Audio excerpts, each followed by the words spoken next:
देखिए, जो जिस तरह से मेरे निर्दोष लड़की अंकिता भंडारी को इन तीनों धुरंधरों ने मारा है, तो मैं पहले से कह रहा हूँ कि मौत के बदले मौत। तो परसों 30 मई को अंतिम फैसला होने वाला है और हम चाहते हैं कि हमारे जीते जी हमारे सामने इन तीनों को फांसी की सज़ा हो। देखो कि मुख्यमंत्री श्री पुष्कर सिंह धामी जी ने 16 सितंबर 2023 को घोषणा की थी कि अंकिता भंडारी के नाम से जो डोब सिरकोट नर्सिंग कॉलेज है उनके नाम से रख दिया जाएगा। और अभी 20 माह बीत जाने के बाद भी अभी तक मेरी लड़की के नाम से नर्सिंग कॉलेज का नाम नहीं रखा गया है।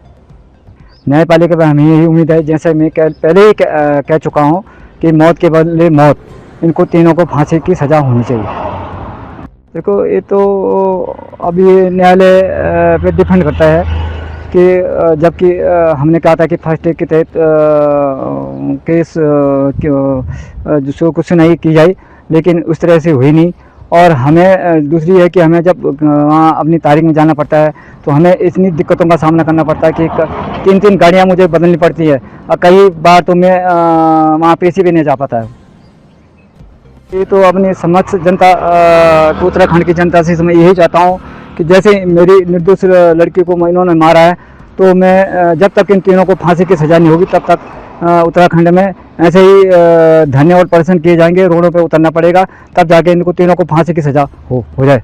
देखो, जिस तरह जो रिजॉर्ट में जो कर्मचारी थे, जो बच्चे थे, छोटे छोटे बच्चे थे, जिस तरह से उनके बयान हैं, उस तरह से सीधे सीधे तो इन तीनों को फांसी की सज़ा होनी है।